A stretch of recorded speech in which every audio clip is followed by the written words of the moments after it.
Kicked out at 17, with just $12 and a trash bag. Now my family wants to live in my $750,000 home after years of silence and lies. I was 17 when my dad told me I wasn't built for success. It wasn't some heat-of-the-moment insult. He said it calmly, like he was doing me a favor. Like the sooner I accepted my place in the family, the easier life would be for all of us. "You're the spare," he said, not even looking up from his newspaper. "Your brother's the heir. You're just extra." I think that moment carved something into me. Growing up, I always felt like the background character in someone else's story. My older brother Nathan was the golden child, the star athlete, honor roll student, family favorite. He had a bedroom that faced the lake, a brand new car the day he turned 16, and a dad who called him champ even when he messed up. Me?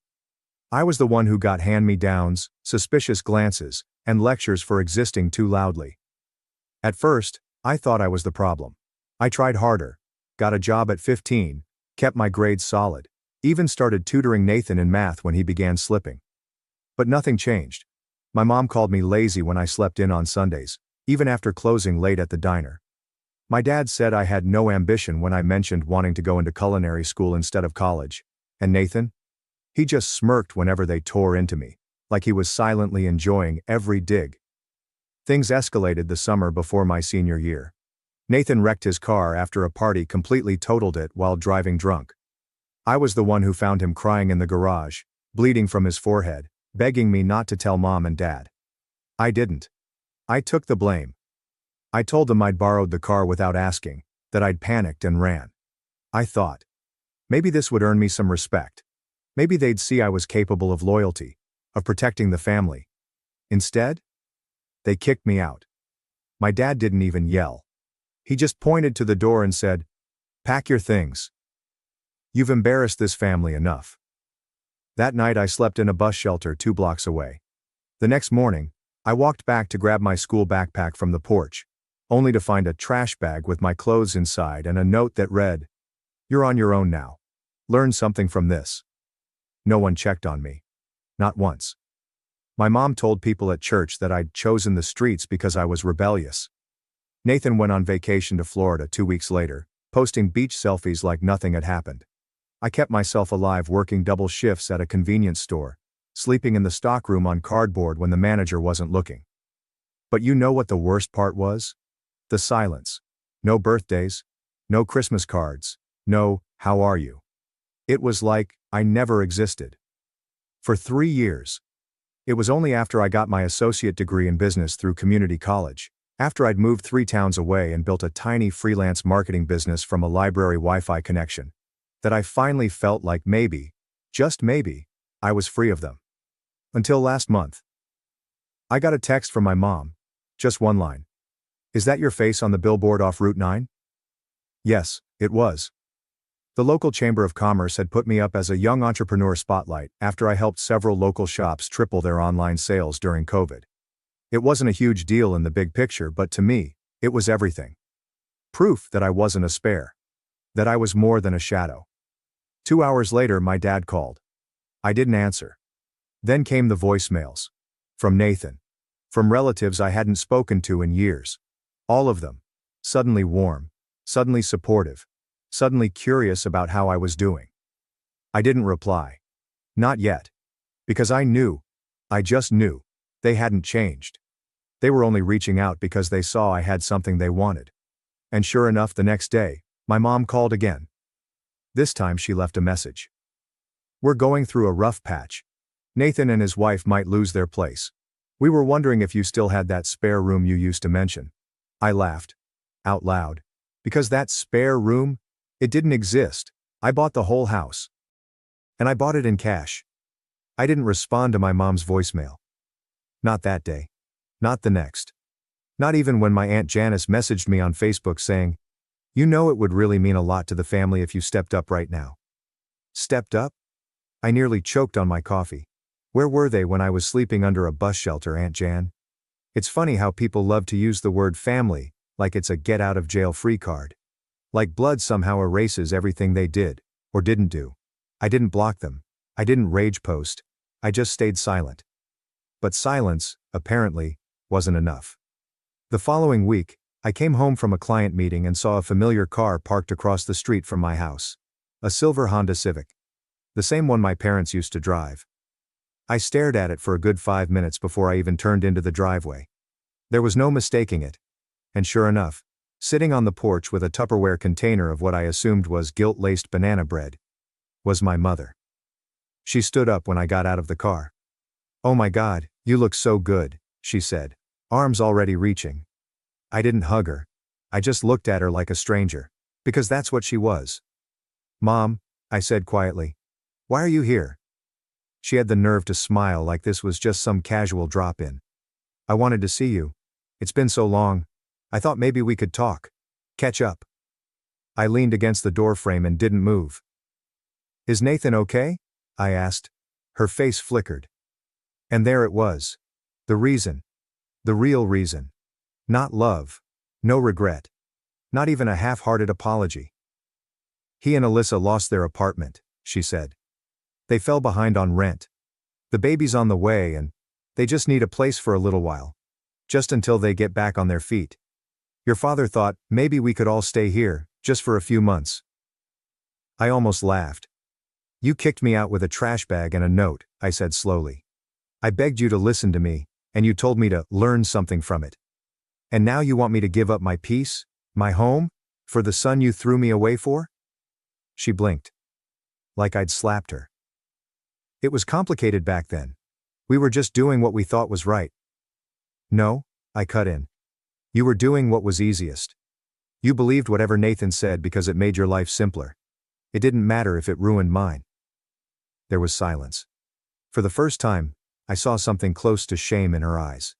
Then, defensiveness. "Well, we didn't know how things would turn out. You've clearly done well for yourself. So maybe it wasn't such a bad thing after all." That's right there. They abandoned me, and now they wanted credit for it? "You're not coming inside," I said firmly. "And you can tell Dad and Nathan and everyone else that this house doesn't have a spare room." She opened her mouth, probably to beg or guilt-trip me.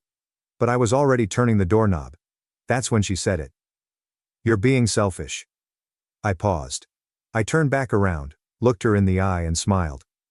"No, Mom. I'm just done being useful to people who only remember I exist when they need something." Then I closed the door. She didn't knock again. That night I lay awake thinking about everything. The weight of what happened. The fact that they were bold enough to show up here, to ask for help, to act like we were still family after what they did. For a moment, I felt guilt creeping in. That old, familiar ache of what if I'm the bad one now. But I remembered the look on my mom's face that day at the principal's office, when Nathan lied about me hitting him. I remembered how she cried for him, how she never once looked at me with belief or love or even curiosity. Just disappointment. I remembered being dragged from my school, shoved out of my own home. I remembered the silence. I owed them nothing. Still, I wasn't done yet, because part of me wanted, not revenge exactly, but accountability. So I drafted a message. Not to them, to my extended family. The cousins, aunts, uncles, people who had heard their version of events for years. People who thought I was troubled, rebellious, angry. I told them everything. I told them about the car crash, the fake confession, the trash bag on the porch, the years of silence, the Tupperware visit. I even attached a screenshot of the text Nathan had sent me years ago, the one where he bragged about how easy it was to get rid of me. I hit send. And for once, I didn't feel afraid. The message took about an hour to ripple through the family group chat. I had muted it years ago, but suddenly my phone wouldn't stop buzzing. "Aunt Marie. Is this real? I never knew this happened to you. Uncle Leo.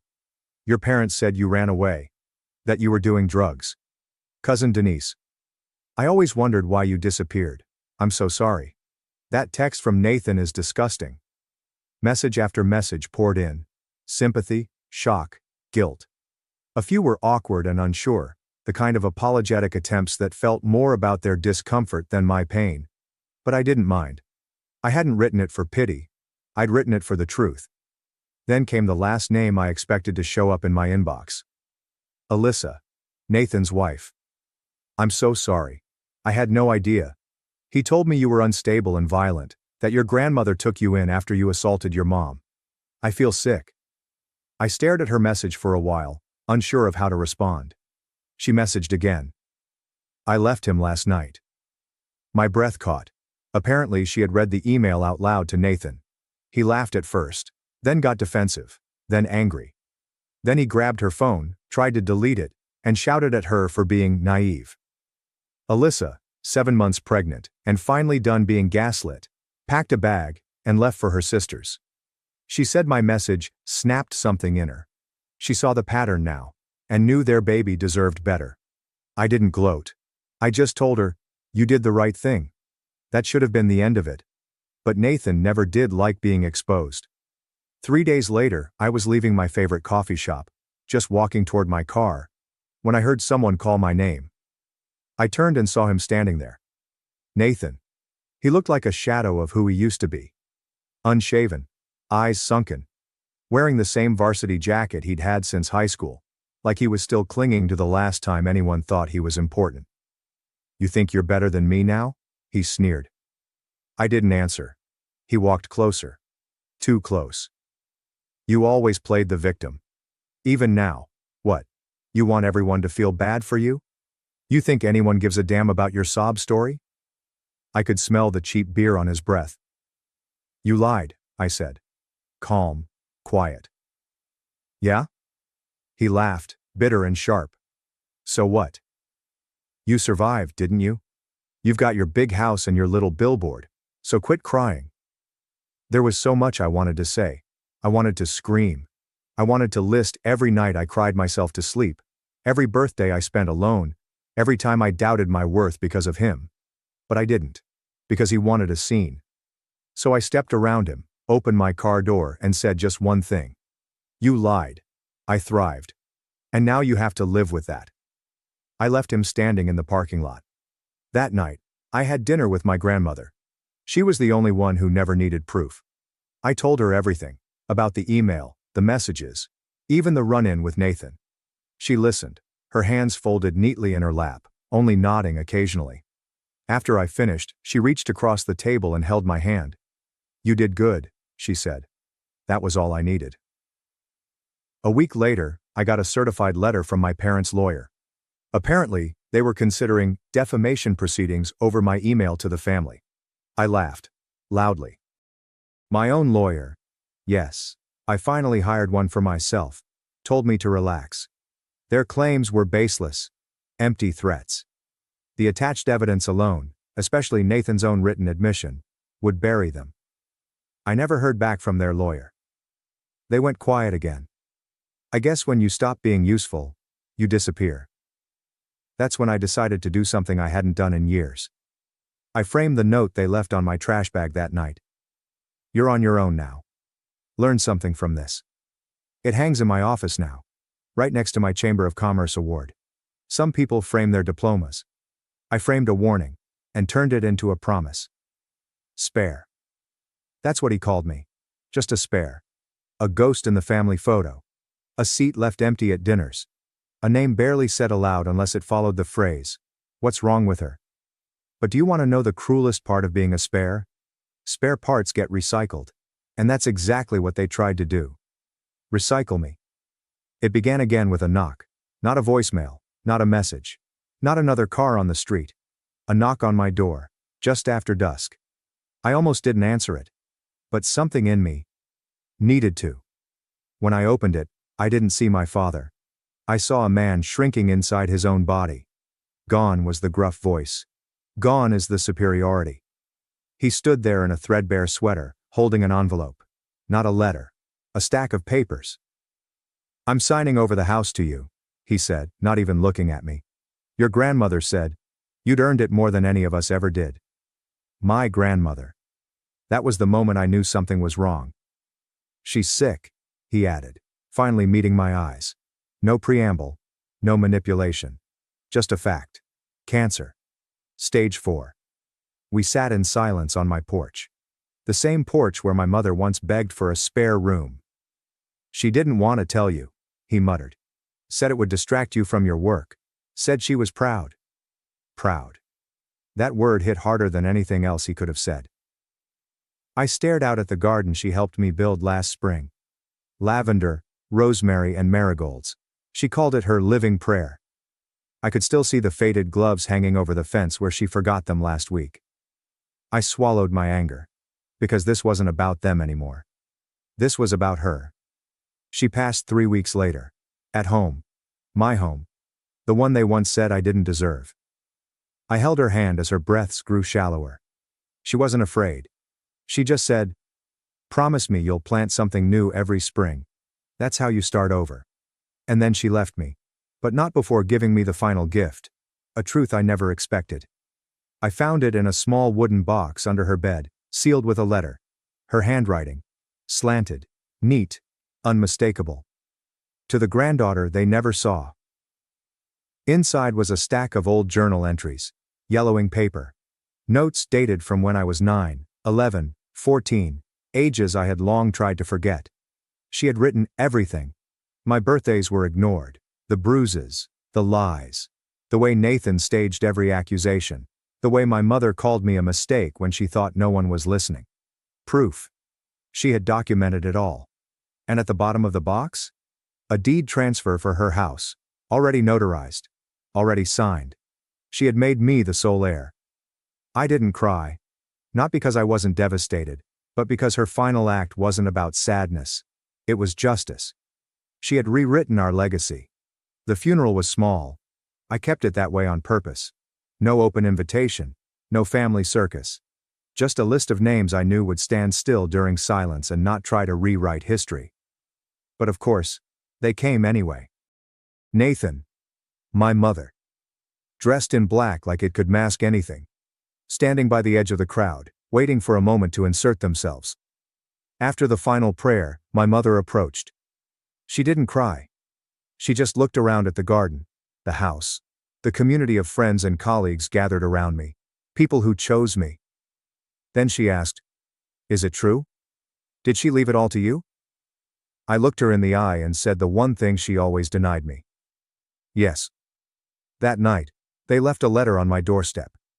Typed, formal, sterile. A request for temporary accommodation. For healing and transition, it said. They wanted to live in the house. Her house. The same house they'd abandoned her in when she took me in. I sat there for a long time. And then I wrote them back.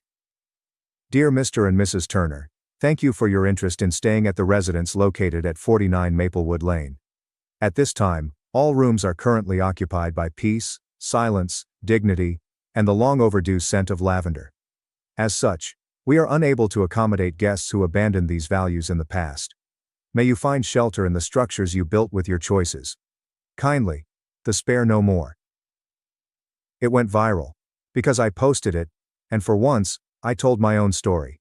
No edits, no shame, no revenge, just the unfiltered truth. People shared it, stitched it, messaged me. Not for drama, but for relief. Because I wasn't alone. There are so many of us. So many spares, who was actually the whole damn engine? Today I walked through my grandmother's garden and planted something new. Just as I promised. A single white rosebush, named Rebirth. And this time, the story doesn't end with exile or anger. It ends with roots. Because I am not a spare. I am the seed that survived. Thanks for watching and being part of the drama. Don't forget to subscribe and hit the bell so you never miss a wild news story.